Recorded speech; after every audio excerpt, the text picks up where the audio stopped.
Clueless in the pause. Whether you're peri, meno, or post-pause, I'm here every week to talk all things menopause, the things we're all thinking about but not talking about. But trust me, someone somewhere is feeling pretty much the same that you're feeling. I'm Karen Thom, a women's life coach, and at 44, starting to feel perimenopausal symptoms. Each week, I'll be joined by an expert in their field, and we'll delve into pressing topics like, why do I hate my husband for 3 days every month? Why do I feel my internal thermometer has bogged off to the Caribbean? Why do I need strength training in my life? And why do I break out like a teenager one week and the next I'm in the Sahara skin desert? And why are my periods flooding, ruining my best jeans? We'll dive into the symptoms, why we experience them, and provide budget-friendly tips to help combat them. Get in touch, let us know how you're feeling, and send us your questions. We'll be answering them throughout the series. Hi, everybody. My guest this week is Annie Lucas. Annie is super passionate about sewing as a means to free women from fast fashion and feeling better about themselves. Annie founded Stitch Social to teach the very basics and beyond in a digestible, uncomplicated way. Her personal mission is to pave the way for a new community of sewists to find fashion freedom away from the dreaded changing rooms, developing a better relationship with their bodies and improving well-being as they do. During menopause, our bodies are changing a lot, and sometimes we just generally don't have the bandwidth or the wallet to keep changing our wardrobes. Annie's a brilliant woman who's solving these issues, helping women understand their body shapes, make more clothes ourselves, and adapt to your current wardrobe. So we're going to be looking at top tip things to do that we can menopause proof our clothes. So welcome, Annie. Hi, how are you? Hi, I'm good, thank you. How are you? Yeah, very good, thank you. Do you want to tell us a little bit about what you do, your community, and what your passion projects are at the minute? Sure. So I run an online community called Stitch Social, which started originally as sewing classes of about 6 people face to face in my local village hall. I live in Cornwall in the UK. And during the pandemic, I had to move everything online and it suddenly started to grow. So now I have quite a large community online of a couple of thousand people. But then I've recently launched, just under a year ago, a membership called the Secret Sewing Club, which is not just sewing education. So I started out as sewing education, sewing and creating and designing clothes has always been my sort of calling in life, if you like. But I started my career designing costumes for theatre and ballet, and did 2 degrees in design for performance, as BA and a master's. Having been really obsessed with historical costume for all of my childhood, I was a bit of a, what's the word? I was a bit on the edges as a child and very much slightly quirky, and was just obsessed with period films and Scarlett O'Hara and Who wasn't? Come things. I know. on. Sense and Sensibility. Oh, Yeah, all of those. Oh my gosh, Sense and Sensibility is like one of my favorite ones. So I just and because I'm quite a determined sort of a person, I knew I wasn't be able to get those clothes anywhere. So I realized the only way I was going to ever be able to know what it felt like to wear them was to make them. And essentially that's how I started sewing, and that's how I started designing, and that's why I ended up in costume. I also love theatre, so both on stage and off stage. So I had a fairly happy career in London designing costumes for about 10 years after I graduated, and my BA, and then I did my master's specifically in costume because I'm a set designer as well. And then we moved to Cornwall, and I set up a bridal label and was making couture wedding dresses for a while until I had my baby, and then I started teaching. So that's the trajectory. Obviously, through all that time, I have also aged, Yeah. and I'm now in perimenopause. Um, so, but I also have a history of childhood trauma and eating disorders. So I've always had a really difficult relationship with my body. And sewing for myself has been the way I've been able to manage some of that stuff through my life because I have always found shopping to be an intensely traumatic experience. Yeah. What I've realized through working with so many other women and teaching them to sew is that my story, not necessarily the eating disorders part, but the changing room trauma part, is a universal among most women. And as I've got into perimenopause, I've started to realize how that is really exacerbated by the symptoms that we experience in this period of our lives, and how little is done in kind of from a retailer perspective to really acknowledge that we change.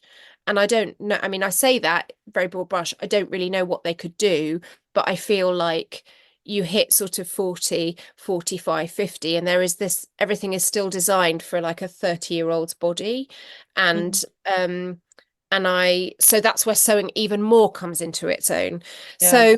So for me, my big passion right now with Stitch Social, and which is why I kind of moved away from calling myself an online education platform, is that predominantly I support women to have a better relationship with their bodies through making really informed and authentic choices about what they're sewing to wear, that's all sort of filled with integrity. It isn't about what other people think and what's in fashion at the moment. For me, fashion and style are very different things. So basically, yes, that's what I do.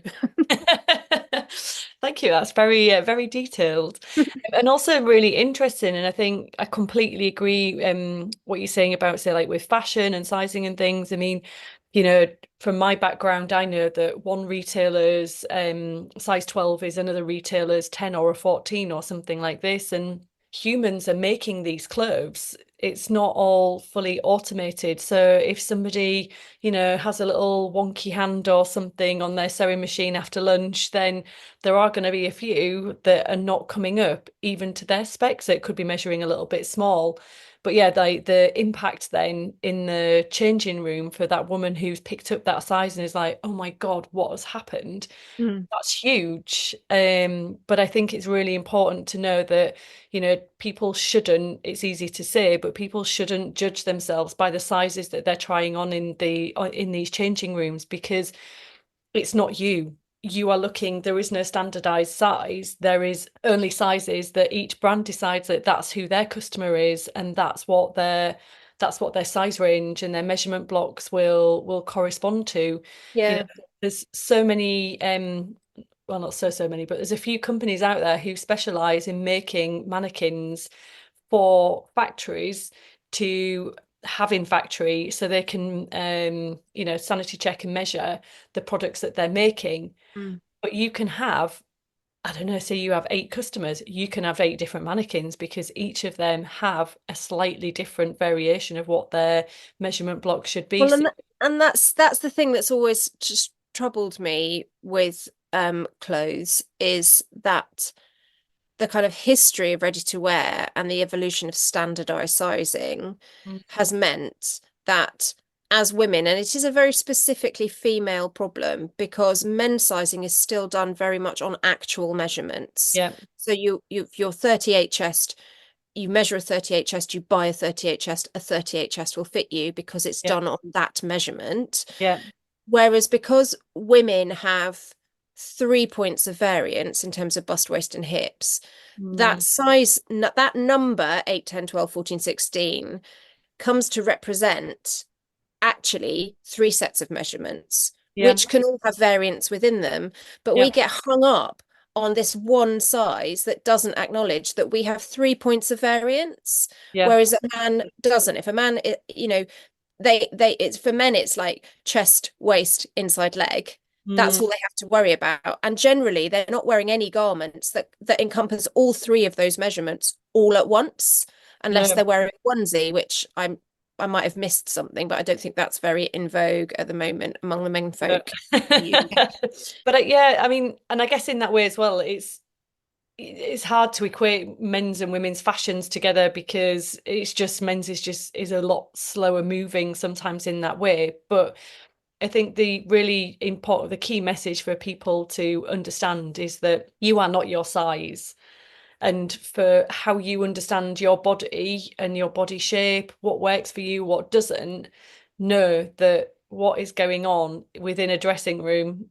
I mean, if it's good, then that's amazing. But if you're not so happy, then know that this isn't you. This is we talk about standard sizing. There really isn't any standard sizing because everybody is doing it very differently. Yeah. And, you know, you could literally, like I was saying about people making in factories, you couldn't pick up, I don't know, say like a size 12 or a size 14 in the same dress or jeans or blouse. And if you picked up three or four of them, they all would fit marginally differently Mm. because humans are making It's these human garments. error. Yeah. It's human error.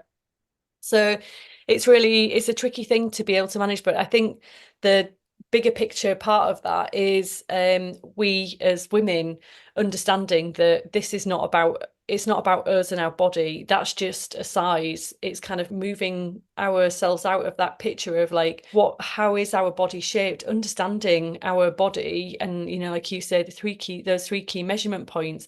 What does that look like? And Yeah. how can you start to look at solving that yourself? Can you, in terms of amending or adapting, making your own clothes? Well, and that's where what I do really, really comes in, because Yeah. though I run a sewing community, what I talk about and what I am passionate about actually applies to every woman. You don't have to be full on making your own garments, but if you Mm, know how to use a sewing machine and you buy something from a high street store that you think, well, you know, you have a basic understanding of how something might fit better. So I've got a really, really good friend who's really, really properly pear-shaped. She's absolutely tiny on the top, and she's probably about two sizes bigger on the bottom. mm, Um, and she really struggles because she isn't a standard size. So she might be buying a 14 on the bottom, but actually she's a size 10 on the top or even a size 8. And so there are certain dresses and certain things that she isn't able to buy or wear, even though she might want to. Whereas if she knew how to use a sewing machine, she would be able to perhaps buy the slightly larger size and just tweak the bodice so that the fit then is perfect, and she could feel comfortable and good in what she's wearing instead of having to settle for everything being a bit baggy around the neckline and the bust. As women, and I think it particularly applies to menopausal women, because there is this sort of strange thing in society because we don't talk about it very much. I mean, we're talking about it now, we're obviously talking about it here. But because there is this strange thing in society where menopausal women are just kind of slightly invisible. Like people would rather just, it happens. We all know it happens, but we just don't really talk yeah. about it. And interestingly, I was having a conversation with my husband this morning, and we were listening to a podcast about a Victorian. I'm really into true crime, so we were listening to this podcast about a Victorian murderess, and she'd written off this murder and all these blood-soaked rags that the police found by saying she was on her period. And the police and Lucy Worsley was like, oh, and the police just felt a bit weird about it, so they just didn't want to talk about it. And I got on my high horse and said, well, they need to flipping well get used to it. In modern age men, blah blah blah blah blah. blah. And It's my so, husband, it's so my, true. Like it's so anything, true. Well, and my anything husband like that, said, when is people come and say like, oh, you start talking about women's things, it's like, oh, it's okay. We yeah, don't need just any like, more yeah, yeah, information. yeah. Everyone starts to feel a bit uncomfortable. And Chris Nothing to said to me, see. no. And he said, well, in defense of all mankind, he said, part of the problem is that we're left out of the conversation. He said, so when you start learning about periods and adolescence and puberty as girls, we get moved to another room to Mm, learn about what's happening to us. He said, and true. we're left out of the conversation. And I thought that was such an interesting point, because I think Yeah. I live with a very modern man. He's read Davina McCall's book. He keeps telling me I need to read Davina McCall's book. He probably knows more about the menopause than I do. So this isn't a criticism of my husband, but we do need to, I Yeah. think, involve the men in the conversation. And 100%. and I think that's another massive, that's a whole other, probably a whole other That's a podcast. whole other that's another Yeah, episode, yeah, Annie. yeah. But I think But the whole point is that whatever lots of these different things that we're going to be talking about during the series of these interviews are basically all of the symptoms are so cyclical, and they all feed back in on themselves. you Mm. talk about like mental health and things, and it can come back to, if you're in that changing room, the anxiety that you can feel from putting on your size and being like, oh my God, what is going on here? Just that kind of like the overheating and all of a sudden just, Well, yeah, and the hormonal impact on your brain. One of the big yeah, things I've had is a real sudden loss of confidence yeah, and kind of, and I know that's not uncommon. I've got a lot of friends who are perimenopausal who just used to be really confident, outgoing women and suddenly yeah, feel a bit apprehensive about life and they don't recognize themselves and they don't feel okay. Um, and it's very hard when you're physically experiencing that to be yeah, able to say, this is hormonal. This isn't true. This is my hormones yeah. having a go at my brain But I because think, you're thinking it and you're feeling it and you're in the moment. And so all of yeah. that in those changing rooms, that's where it is really deathly, I think. Yeah. And I think within that as well, it's like that point of the more that we start, the more that we talk about these things, the more that you can start to question what's going on. Because I would say I'm not naturally a really anxious person. Of course, like, like everybody have anxious moments and things, but I wouldn't say I'm generally a really anxious person. And a few months ago, I had a situation that kind of, I don't even know why it became so big, but my God, like the anxiety that it caused in me, like literally 4 or 5 days later, it was like I could still feel the remnants of like the cortisol and everything that was still sort of in my body. And I'm like, where did that come from? Actually, randomly, I was writing something about menopause at that point. And it was really strange because I could hold both of these things true at the same time and know like, hang on a minute, isn't this isn't me. This is hormonal. Mm. And if I hadn't have been in that moment doing something, say menopause related, I'd probably have been like, oh my God, what's gone on? Like what's happening? What's wrong with me? And it's so easy to slip down that because it came on like this. And it Mm. was like, wow, what?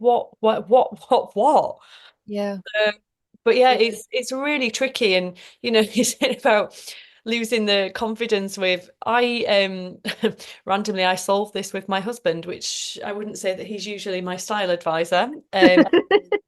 I was saying to him, I'm like, oh my God, like now I'm getting to like like I'm in my middle 40s. I'm kind of thinking, oh, maybe I need like some kind of style revolution, renovation or something or other. And we were talking about it. And then he was like, but you like what you wear. And I was like, oh yeah, you're right, I do. This is this is the point. I'm always like definitely always jeans, but some kind of like different blouse kind of variation, something or other. And that's me. And I'm like, yeah, you're right. I do enjoy this. It's like I And just that find that is more absolutely variation. and that is absolutely what I'm aiming for with Yeah, my community. So that you've nail on the head.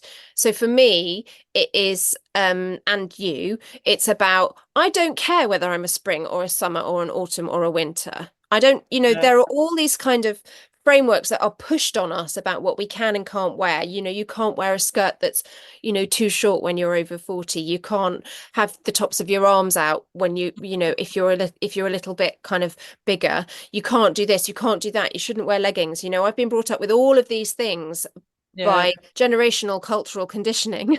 yeah, Things that were passed down from my great grandmother to my grandmother to my mother to me about what you can and can't do at a certain age. yeah, And we kind of sleepwalk through life thinking that these things are just facts. And I think yeah, what I've realized through sewing my own and following some really inspiring sewists on platforms like Instagram, that it act genuinely, it's all rubbish. And mm, that you can wear whatever you want to wear. yeah, Because whatever you put on your body, the key component is that you feel good in it. And if you feel good in it, you will look good in it. I think, what last time we were chatting, Karen, I was talking about when I lived in London and how, I'd sit on the tube and I'd see yeah, when I was in my like early 20s and I'd see all these other sort of people my age wearing really like random assortment of clothes and I'd look at them and think, what went through your head in a morning that you would put on this, like, what I consider to be a really random assortment of clothes? That would be question number one. And it wasn't judgment or criticism, because question number two would be, and how do you look so good? Yeah. Because Because if you're I put loving it that and lot on, feeling that's it. it. If I put that lot on, I wouldn't look good. I would look like I'd stepped out of a jumble sale. But you are rocking it. And I'd spend many tube journeys analysing in the morning. And the key factor there is that they felt good in what they were wearing. And I used to Yeah. say this when I set up my bridal label. I used to say this to my brides. It genuinely, your future husband is not going to care what you're wearing. He Yeah. isn't going to care what you're wearing because he's marrying you. The way you look good on your wedding day is to feel good in what you're Yeah. wearing. And Yeah. we have to make something that 100% reflects who you are and Yeah. isn't a strapless dress because they're all in vogue at the moment, or a fishtail dress because they're all in vogue at the moment. Yeah. It's about you. And just like Karen, you're so totally tuned into your style. I am supporting my community and I'm passionate about all women to Mm. tune into their authentic style. Yeah. So what kind of things do you talk about within your community to drill down and kind of get into that a little bit deeper with them? So I set a monthly challenge usually within the community, and a really good example of this is in May, the sewing challenge was dopamine dressing. Mm. So I really encouraged them to consider they would make something that gave them joy, that Yeah. it just gave them joy, that they chose a fabric that they might not normally choose. So it was about kind of, what when you walk into a fabric shop and you see lots of lovely prints, I would like you to use the print or the color or the weave, the check, whatever it is that that makes your heart sing. So where ordinarily you might say, "Oh, I really love that, but it's a bit bright and garish," and move on to something a little bit more neutral. I want you to stick with the bright and garish, Yeah. because if you make a garment out of fabric that brings you joy, then that garment will still bring you joy every time you wear it. Yeah. And so that's for me where the intersection between garments and mental health comes in, because and not everybody is a color lover. It's not all about bright colors, but Yeah, for it me, could be anything like the it could texture, be the anything. print, It could yeah, be anything. anything, or a Yeah. combination of things, or a Yeah. particular color combination. Pink and green just makes me want to squeal. Red and pink sometimes makes me want to Yeah. squeal if it's the right shades of red and pink. It's about saying, I have an emotional reaction to this thing, and I'm going to embrace that emotional reaction, because actually that emotional reaction is my instinct telling me that this is me, this is who I am, Yeah. instead of, that what I see a lot of my community come to me in this kind of season of life, and they are living in the same pair of M&S jeans, the same striped jumper or t-shirt, the same long line, possibly waterfalls type cardi, Mm. and they might have variations on that theme in their wardrobe, but that means they don't have to think about it in the morning. They don't feel like they're standing out in society and anyone's going to look at them too much. It's comfortable, it's practical. Doesn't require a lot of looking after in terms of care and stuff.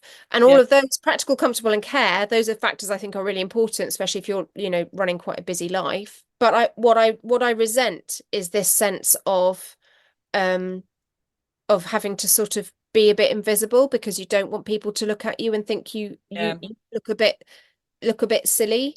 Yeah. Um I think and yeah. I think within that, one of the things that really helped me kind of come to get to grips with where I was a little bit more was there's this lady, her name is Alexandra Fullerton or something, and she's like a stylist or whatever, and she has this my three words, and for her, it's not about trend, it's about look at what you like, exactly as you just said, what brings you joy, what do you love putting on in the morning, what are your go-tos? Have your three words for your style, and then anytime that you're shopping or whatever you're doing, if you can't apply your words for your style to that item, don't buy it. You will Yeah. never wear it. It will not make your heart sing. It will not bring you joy. And it will sit in your wardrobe, still wearing the tags in 3 years. And then you'll give it to charity and go, oh, but I really like that. But Yeah. you've never worn it. And No. I love that. And Yeah. since I've been doing that, it just makes things so much easier. But you actually just find as well, like all of those contrasts in your own wardrobe, and they just go together. And Yeah. then you always will find the combinations. And I think it's really that point about finding your own style Mm. and not following the trends. What is it that works for you, and what do you enjoy? Yeah. And that I think is especially important in a within perimenopause, Yeah, because our hormones are all over the place, our bodies are all over the place. You have to you know you do have to dress practically in terms of bloat and water yeah, retention and all the rest of it. Like, and some women have had to do that all their lives because they get all of those symptoms with their monthly cycle anyway. I certainly I get very water retentive and bloaty just before I come on. But it's of paramount importance really in perimenopause because of the really adverse effects yeah. of perimenopause on one's mental health.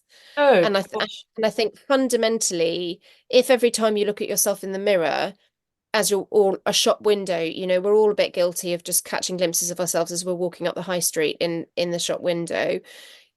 What you don't want to do is look at yourself and think, oh, I'm so dreary and drab. If what you see is a reflection of like a really like something that just makes you feel happy, yeah, then you're going to get that dopamine boost. You're kind of yeah, helping yourself through your clothing. And I yeah, think it applies, we're all used to dressing for certain circumstances. We dress to our best for a wedding, we dress particularly for a job interview. Like I say, I'm really into theatre, and I went for an audition last night for a production down here. And I really thought about what I was wearing to try and help them visualize me in the yeah. in the company of the show. We're all used to dressing very specifically, and as a costume designer, that's totally my bag. But I don't think that should apply to special occasions. I think that should apply Gosh, every single day. absolutely. I mean, I work from home a lot, and every day, I make sure that I get dressed, obviously, but like that I'm actually putting on clothes that make me feel like I'm going to work. Because for me, then it's like, all right, action. I'm going into work. I'm doing something. And I think that's really, for me, anyways, that's really important. But Mm. gosh, like the feeling that a great outfit that makes you feel incredible, you cannot buy that kind of 10-foot high kind of feeling of confidence, and the way that that makes you feel, Yeah. it's just unreal. But Yeah. yeah, it's funny like what you're saying. Well, it's not funny actually, but what you're saying about say like within perimenopause and things like that. I mean, it actually really saddens me how many pairs of jeans I've had to in the end throw away because of flooded right through them, and like Mm. being on a train and then thinking, oh my God, I need to go to the bathroom. I haven't got a jacket to wrap around me. Oh God, what is this going to be like? And thinking, oh dear God, like this is just awful. Mm. And I think the bigger thing for me is the overheating. I Mm. have always been quite warm, let's say, and Mm. this period is making me warmer. Mm. And it's just so bizarre that I can be in the Antarctic and then all of a sudden I'm in Barbados. Mm. Like it's insane. But that's where having some fabric knowledge comes in. And I know you Yes, do have the fabric exactly. knowledge, but the majority of people don't have the fabric knowledge. Actually, the course I'm launching at the moment is all about fiber and fabric. Yeah, And although I have a community of people who sew very regularly, and some of them have sewn their entire lives, the majority of them do not have an understanding about the material that their clothes are made out of. They don't know. They don't really understand. They've never given really any thought to where it's come from. More so maybe these days if you've got an interest in sustainability, but yeah, it's always about what it looks like. And fabric is fabric is fabric. They know that some fabrics are slippy, some fabrics are not, some fabrics are stretchy, some fabrics are not. But when you're in a stage where you are going between extremes of temperatures, that's where choosing to wear things that will help your body regulate its temperature, but will also wick moisture away and insulate you yeah, are really helpful. So you want to be looking at modal and lyocell and some of those fibers that are in now starting to kind of be put into blends in high street wear, and in Yeah. terms of the things that they're producing. But they're not just, it's not just a sort of technical name. It actually means something. Yeah, And absolutely. bamboo, bamboo is brilliant. Like, Yeah. It's somebody so should just launch a breathable. menopause raise of clothing Yeah. and make the entire thing out of bamboo. Yeah. It's sustainable, it's biodegradable, it's all of those things, and it helps you with your temperature. It won't Yeah. make you unnecessarily sweaty. Yeah. It will also keep you warm if you're cold. Yeah. And if you do sweat, it will absorb the sweat and move it away from you. Whereas wearing polyester is the worst possible thing you could Oh do my gosh. in Yeah. a hot flush. But most people won't even think about that. No. It's one of the exercises I got my students to do in module 1 of this course was to just have a wardrobe rummage. And I said, just look at the labels, read the labels on your clothes, look at the Mhm. percentages, it's always detailed, and see what's there and what is surprising to you. How much polyester do you really have in your wardrobe? How much acrylic do you have in your Yeah. wardrobe? Those two things, Like nylon as heat well, are generators. going to absolutely make you hot and Yeah. sweaty. Yeah. But they do serve a place. A Yeah. little bit of polyester in cotton is great. And Yeah. it's understanding a bit like cooking or science, like a science experiment, how these things work together, because those are the building blocks of the clothes that we wear. But Yeah. what most people see is a garment hanging on a hanger in a store, and they think, I like it, I don't like it, it looks good on me, it doesn't look good on me, and they buy it. Yeah. I think the biggest killer for me that I see, and I've n never bought into this, like the last sort of 18 months, 2 years-ish, like so much satin like Mm, coming through in the market. And I just think, oh God, it's just a sweat box. mm, This is not really a flattering fabrication for anybody. And last year when I got married and I was looking for some bridesmaid dresses, and it was really tricky to find something that wasn't in satin. And it's mm, like, you know, any sort of slight overheating, like it just shows mm, wet. mm. You can't, it doesn't go anywhere. It just sits there and it shows, and it's just not sometimes Unless, the unless it's a silk satin, in which case you're in a different category of things. And that, satin is actually always the example that I use, because a lot of people think satin and silk are the same thing, and they're Oh, just not.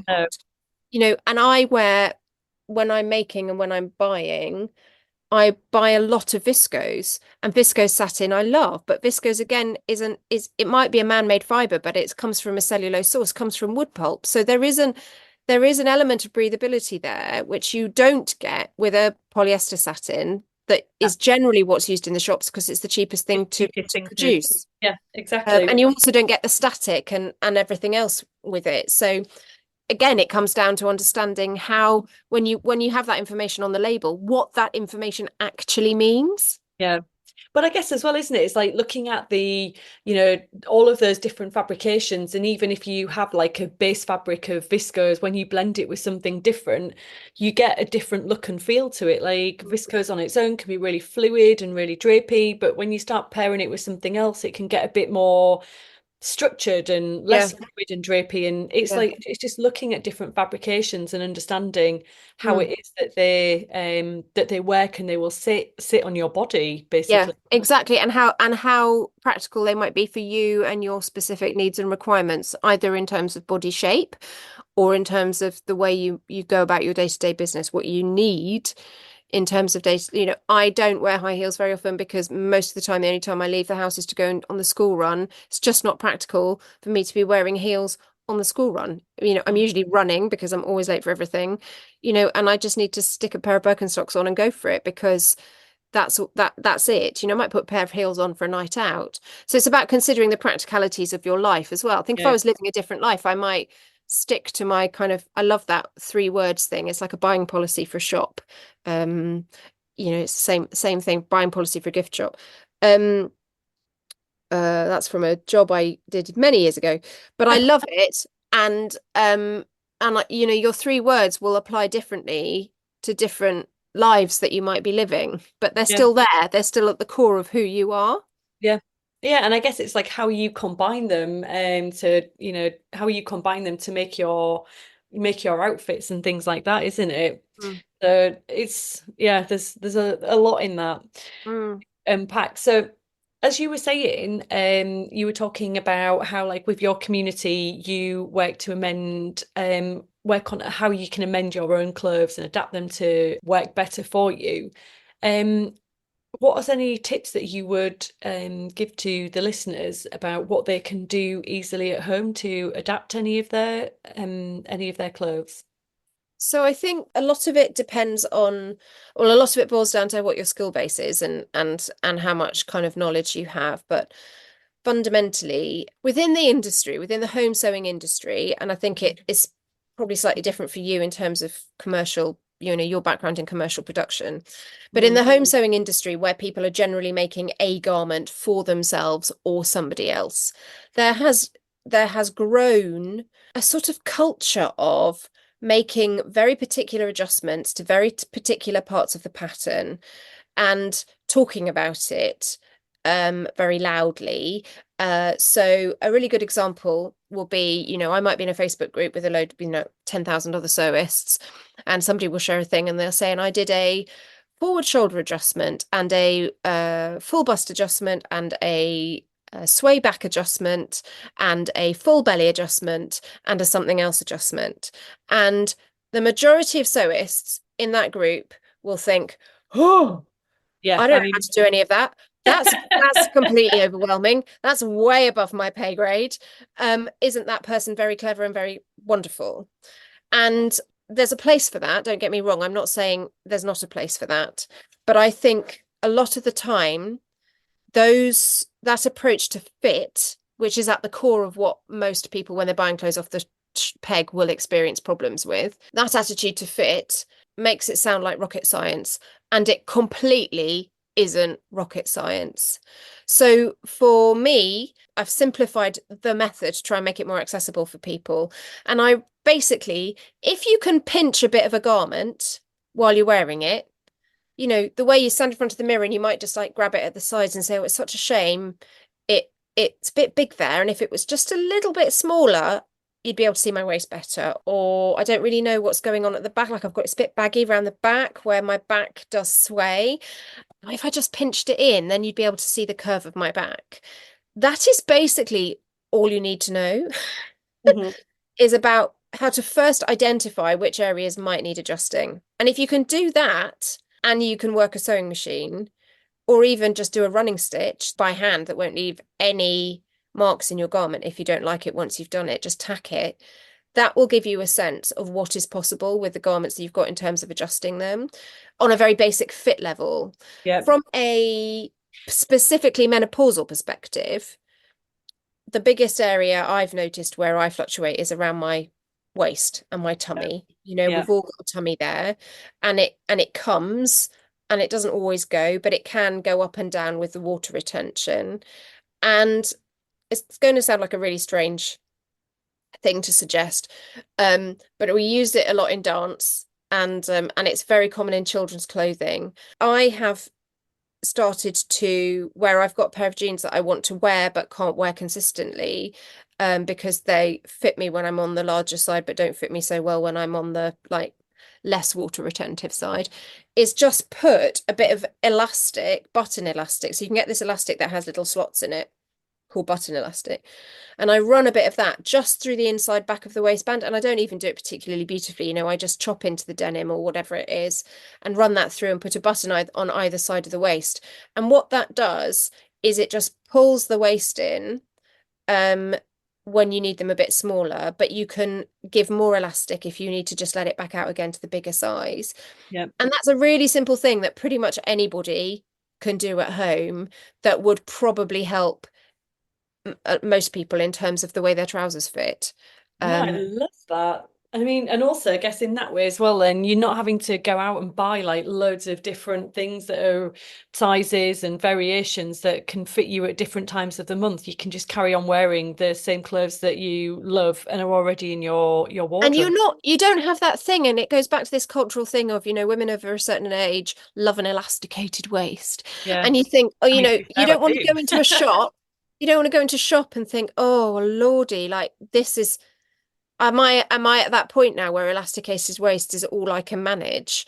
Yeah, Because we deserve better than that. You don't have to manage it. That is dictated by the manufacturers yeah, because fundamentally that's dictated by the manufacturers who are trying to appeal to a certain audience and they can't appeal to the certain audience with well-fitting clothes because of the body fluctuations. So they yeah, make things with an elasticated waist in lovely prints and you think, oh, well, it's got an elasticated waist. You can semi-elasticated waist to accommodate that. That doesn't mean that you're washed up and to be forgotten about for the yeah, rest of yeah, time because your prime is past.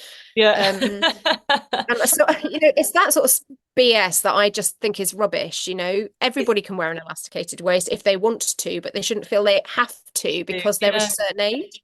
Yeah, that's so funny actually. I'm just remembering now when I worked at M&S, the men's chinos, Blue Harbour chinos, they have a size adjuster within the waistband there. And it's like, yeah, why isn't more of that not available No, and in it's ladies' really wear? common on men's trousers, but it's Yeah. not common on women's Oh, trousers. it's always the way, And it's isn't also it? very common in kids' wear because you Yes, can't yeah, yeah, yeah. standardize Kids wear, I children's know it. sizes. Yeah, kids wear I know it a lot more, or I've seen it a lot more in there, just with like you said, the button elastic and you can move it along. Yeah, Um, yeah. but yeah, that's a great idea. So, anything for tops or Well, I think so much of that depends on the specific kind of fit problem. mm, I don't get, I don't really get fluctuations in my bust size, I have to say. Um, Throughout the month. They kind of stay the same, though I have gone up a couple of cup sizes since I hit perimenopause. I mm, definitely have noticed there's more sort of there, and I've had to yeah, have spent a eye-watering amount of money on new bras. Because they are so expensive. yeah, Good ones are really expensive. And actually that's my thing for 2025 is to teach myself to make lingerie and create ooh, well-fitting bras. That's like yeah, the next thing. wow, Um, I think that from the top half perspective, the main problem you're going to encounter is the hot flushes, and I think that at that point it becomes a question of really being mindful of what you're putting right next to your skin in terms of the fiber and that thing I mentioned about modal before being really great, and the Bamboo Lovers Club. yeah, bamboo, yeah, it is good. Yeah. I have a lot of bamboo stuff. Yeah. Um, But so that's great next to your skin, but also just being mindful of layering when so that when you go out, if you do get a bit warm, you can take things off. Yeah, I certainly have found since my body's changed shape that a really like nice cami top with a pair of jeans and a long line cardi. And I've usually made I don't make jeans yet. I've made denim shorts, but I haven't made jeans yet. Because again, that's a whole thing of yeah. fitting I and mean, the all the rest of it. construction It's of like really, those.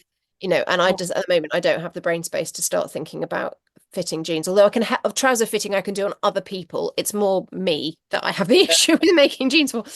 Um, but trouser fitting I can do very well for other people. But so where a pair of jeans and I've usually made the cami top and the long line cardi. Um, Especially if the cami top is in a really like joyous print that I yeah, really love. And it's usually a viscose and a bit blousy, so I don't feel like it's too clingy. There's like not a lot of I don't feel like the bits of me that weren't there 5 years ago that are there now are yeah, too exposed. That's my choice. I don't think that people who have additional weight on their bodies shouldn't wear tight-fitting clothes. That's not what I'm saying. This is about you, me. yeah, yeah, yeah, Um, and I find that that's a really nice combination because you get the kind of pop of color. You feel like you're wearing something really happy, but mm, the long line cardigan just gives me that sense of comfort that actually, if I'm feeling a bit meh, and I this is very often I go out to work one day a week. I work away from home mainly just to not go slightly mad, yeah. see other people. So I go and work in a shared office, and and it makes me feel like I fit into society, but I still dress exactly who I am. But when I get a bit warm, I can just slip the cardi off or put it Yeah, back on again. But it also feels like a really nice hug throughout the yeah, day, which which I also need because of the hormonal effect on my head a lot Yeah, of the time. definitely. And I think I mean, like I said earlier, it's not even just perimenopause for me about overheating. Like I've always been quite warm. Mm. But I think listening to my body, and I always find there's a little telltale sign, a little tell somehow about, oh, I'm getting a bit warm. And I'm not saying I can sort of stave it off if I act then, but yeah, just like that layering dressing. And if I'm thinking, oh, I'm starting to feel a bit warm, take it off. It maybe won't be Maybe it's extreme. as extreme as what Yeah. it would be. Because sometimes, like, I mean, sometimes you just don't have the time and it's like boom, and you just like you can feel it from your chest go woof, Yeah. Yeah. like this volcano, and then it just takes so long to for me anyways to kind of go down. But yeah, Mm. sometimes if I'm listening and I can feel I'm like, oh, a bit warm, take it off. Yeah. Never, it's not as Yeah. extreme. But yeah, I think layering is really, I'm finding anyways that layering is kind of key, that you can whip some layers off and not be so. Absolutely. And to make sure that what you're wearing is natural fiber as much as possible. Yes, absolutely. Yeah, You know, exactly. if you're Like layering with natural biodegradable. fibers, so cotton, linen, bamboo, Yeah. silk, You ideally. were ready for bamboo, Annie. Yeah, yeah. Um, cotton, linen, bamboo, silk. But you know, and those are all, those in their purest forms are generally quite pricey if you're buying things off the shelf. So Yeah, unless you want to invest in a garment for a longer term use. But talking through fibers with people, it's even among my sewing community, it's really eye-opening for them to find that viscose and these other things are actually also cellulose based. yeah, So although you may, there's a payoff in terms of chemical treatment and processing and water consumption and all of those things in terms of yeah, sustainability. And though that might be somebody's priority and they need to think about that. yeah. Um, But I guess within that though, like if you for viscose and things, if you're looking for lensing, and then you know that with that with the lensing trademark, if it's a yeah, viscose-based fiber, you know that the chemical treatment has been less, they've minimized the water consumption, and it's generally a much more sustainable variety of viscose. So there are good options yeah, absolutely. within that. And I Mm. think is it lyocell that is specifically bamboo derived. No, I'm banging on about bamboo, but one of them is specifically bamboo derived. It's not Cupro. I think it's either Tencel or lyocell. I think there is there is bamboo based Is viscose rayon. Oh, I So don't know. Need to yeah, double yeah, check. I think because it's only because I've been doing all this research for to get the facts right for my students for this course. So I think that's also interesting, and it's interesting when those fibers get combined with cotton because you get the kind of floatiness and of the viscose, but you also get the breathability of it. And there are some high street stores that use, they do use the lensing and the Ecovero and Yeah, those brand names of a viscose lot that of are the traceable. and even like Cooper and things like that, a lot of the H&M brands like Arket, Cause, Under the Stories, Mm, they use yeah, a lot of that kind of like polyamide, the Cupra, mm. the lensing viscose, and things like that. So yeah, there are a lot of good alternatives out there. Yeah. But yeah, just jumping on your bamboo wagon, I found a small brand who they do a lot of well, I mean I think they're literally called bamboo, and they I bought something tops from them for walking and hiking and stuff, and like they were amazing, Mm. really warm, and then yeah, you just don't ever feel so sweaty in them and stuff, so it's definitely worth checking that out. It is, and it's strange, isn't it, how it hasn't quite bamboo hasn't quite filtered into the mainstream yet when it is such a sustainable and prolific plant. Yeah, And it's used a lot in baby wear because it's so kind to the skin, it's hypoallergenic, it's soft, it's gentle, it's all of those things. But it hasn't quite filtered into the mainstream yet. I don't know if it's, and I can't imagine that it would be about price, because I think it should be more or less in line, like buying sort of like a viscose or a lyocell or some of these other things. So yeah, maybe I don't know. I don't know Yeah, if it's it's odd, isn't it? That's an yeah, odd thing. Oh, Annie, that's brilliant. Like, there's so much information in there. I can't even think of where to start unpacking that. But Oh, if I'm you so had, glad. if you had, say, top three tips for anybody listening, of things that they could look at, what would you be your key takeaways for people? So number one, I think would be to do a little bit of thinking about what you believe you can and can't wear at your age and stage of life, and to ask yourself where those opinions come from. And very often it is society or our parents or our friends or something somebody said to us once. Yeah. And once you've established that, um, I would encourage you to ask yourself what authority those people are to make those decisions, Mm, whether or not whether those statements are based in fact. So that would be the first thing. Would just do a little bit of reflection, because although it's quite hard, it's always pretty empowering. Sometimes it's hard, but it is really empowering yeah. to get to It's that point. Yeah, it's funny you saying that because when you're talking about this, I'm thinking about my mum. My God, like my mum, I feel like I was trying to censor her. I think I was saying to you You before. did tell me, yeah, yeah. She was still like in her 60s. Like her go-to shop was like Lipsy and all sorts of things. And I think she worked in warehouse when they had st shops and things like this. So like it's really funny because I have never had any connotations about what you can or cannot wear. I think it's me saying to my mum, stop wearing this And I thing. think that, and I think that, and I think that is brilliant. I think your mum is like a pioneer. I think the majority of people haven't had that experience. So No, I know I'm not saying that this is everyone's experience, but I think that the majority of people haven't had that experience. And there no, is some element of negative or limiting belief about themselves and their bodies and their age and their stage of life yeah, that does, on a subconscious level, affect what they choose to put on their bodies. So that would be top tip number one, would be to do just a little bit of reflection. And if you end up having a mum like Karen's, then great. Move on to step two. I think for step two, and for tip two, I would again encourage people to just consider what brings them joy in life, what brings them joy, whether it's flowers or nature or color or all of the above, or feeling comfortable, feeling cozy, imagine yourself feeling content, um, and imagine what factors might contribute to that.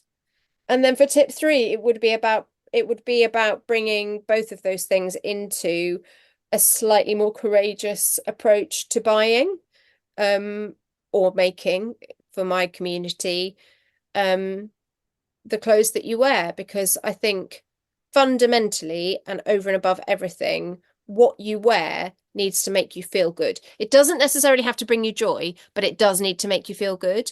I've yeah, got a pair of very elasticated denim jeans on at the moment that I bought from a Facebook ad. And I bought them because of precisely this bloating bloating going down issue. And because, being neurodivergent myself, I'm autistic and probably ADHD too, I also have quite strong sensory preferences around what I put on my body and what's next to my skin. So I bought these jeans, and they may not be the most flattering things in the world, but they are so comfortable, and I feel totally fine about going out in society in them. I have the same issue I always have, even though they're stretchy as anything. And if actually, randomly, I was having a coffee date with my husband this morning. I was teaching him how to measure percentage stretch. So I know that they're about 25% stretch. They're very stretchy. Um, and I always have this issue of, because I've got very narrow waist compared to my hips, that I will probably need to just ping them in at the back and they'll still be able to stretch over the hips. It isn't about wearing bright colors and forcing yourself to feel happy all the time. Sometimes it's about, I need to feel like I'm having a hug today. So I'm yeah, going to put on my softest, most coziest jumper, or even, I quite often buy fabrics that I just love the feel of, because I know if I put them on, I'm going to just feel kind of held, and sometimes you need that. So Yeah. I think again it's about tuning into the different emotions, you positive emotions you feel, and what supports that, so that you can start to be more informed about what you're buying and wearing. Yeah. Those would be my three. They're not quite tips, it's more of a sort of micro coaching, but I think that's what I would do. Yeah, it's more of a philosophy about how you're looking at bringing bringing joy back into the clothes that you wear, Yeah, and doing so that you're wearing your clothes are not wearing you. yeah, It's like yeah. having that sense of comfort, like you say. And maybe as well, like I would just add to that the sizing. Know that, when you're in a changing room, this is not about you. This is about different retailers Yeah, having your body is not the it. problem. Your Yeah, body is not the problem. no, You are not the problem. The problem is a really messy, complicated industry that hasn't got consistency in its production across all of the many different businesses out yeah. there that are And producing, also and that that is has evolved. yeah, and it's a human industry, so Yeah, there are human errors within that. Even when you find the brand that you love and you wear their clothes all of the time, you might come across one time and it's like, oh my gosh, this doesn't fit. Know that still that is not you. That could have yeah. been a machinist having a bad day, and unfortunately, you've just picked up that pair of whatever it is. Absolutely. And I also think, and this is, I think probably this is actually the single most useful thing that we could say to, to our listeners today, is that that number in that garment, that doesn't represent your self-worth. And we all know that kind of logically, but we don't necessarily hold that. That number is not representative of your value in life. What that number is, and I say this to my community, that number is data. And what Yeah, it actually is a code, it's a data code that represents a data set that is owned by the people that have manufactured that clothes, and it's only known and understood by them, really. yeah, And that's why you have these variances in sizing across. You shouldn't do, because everything should be a bit standardized. If you're going to standardize it, you should standardize it. But for various reasons, it's not. And that's a whole other podcast. So, but all it's data, and it represents a data set that you don't know about. yeah, So if something says it's a size 18 in the label, and you usually buy a size 14, that 18 doesn't mean you've got bigger, or you're less valuable, or or anything, you have less worth. It just means that the numbers 1-8 represent the measurements to which that garment has been constructed, which in another shop, the 1-4 will represent that. And I yeah. think that's really important. And interestingly, I don't know whether you know about this so much, but the home sewing industry, the pattern designers for the home sewing industry, a lot of them are starting to move away from the traditional number representation of sizing, and Okay. they're starting to either color code or name or number differently: 1, 2, 3, 4, 5, 6, 7, 8, size 1, size 2, size 3, size 4, or the blue size, or the pink size, or the green size, or the red size, or sometimes they name them out of flowers, but flowers or Conscious. something else, Yeah, so that when you're making the garment, you are looking at your own data set, which is yeah, the measurement of your bust, waist, and your hip, and you're seeing how your data set, that set of data and dimensions, fits into the dimensions of the garment that you're intending to make, and you choose your size accordingly. But it takes all of the weight off that number, and that number, what that number does to our heads, and yeah. gets us thinking about our bodies as three-dimensional objects in space that Mm. need clothes that fit them Is fundamentally. that a conscious decision to name things in Yeah. colours and numbers? Oh, that's really good. Yeah, Yeah, because I think it's a conscious decision by some home sewing pattern designers. yeah, So there's a lot of independent pattern designers, a huge sector of independent pattern designers. So back in the day, you could only go to the sewing shop and look at Butterick and McCall's and Vogue and New Look in the catalogues. But if you go online, there are millions of pattern designers now who make a living through designing and making their own patterns and selling them through their own websites, and various other kind of third-party websites. Yeah. Um, I think that's and great because it shifts the perspective yeah, to look at it from something different because, with that size, actually it's fact and emotion and mm, separating, removing the emotion aspect out of it of, you don't feel great in whatever XYZ, removing that away and actually just looking at the fact, you can start to see that none of this makes sense. So no, none the of fact it makes that the sense, and number, none of it actually matters no, none of it because it's actually all matters. just a bit nebulous, isn't it? It's like that same thing, where does it come from? Who is Yeah. this person to define me as a size 14? Who Well, is I'd that love to go person? into I think I'd love to go into a shop and be like, oh, I'm a size lily. Yeah. Where are all the Yeah, lilies? I'll take a yeah, lily. yeah. Oh, I like that. So I think it's a much nicer, more friendly approach, and as you say, it takes the emotion out of it, Yeah, because like my community, they struggle with even measuring themselves because they have an association with a 24-inch waist. That's a post-war ideal where yeah, everyone was malnourished and everything else. A 24-inch waist is some kind of thing we should all be aiming for. The reality is we've evolved, we're bigger, our diets are different, our levels of activity are different. The yeah. expectations we're placing on ourselves should not be 80 years outdated, No, and yet absolutely. somehow they are. Yeah, Um, and we all need to get with the program and live in the modern world. yeah. That's where I'm at.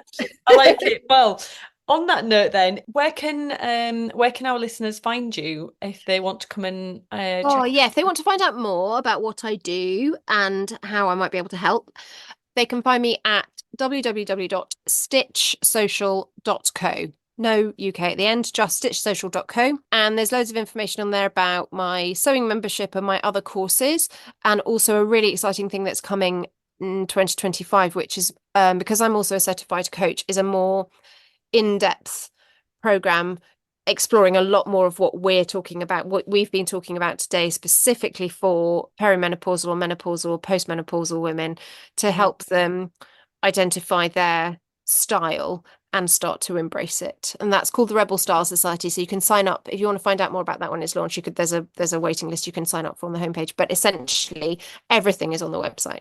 yeah. Oh, cool. Super. Oh, Annie, thank you so much. I have had an absolute blast talking about the clothes and our ups and downs of perimenopause.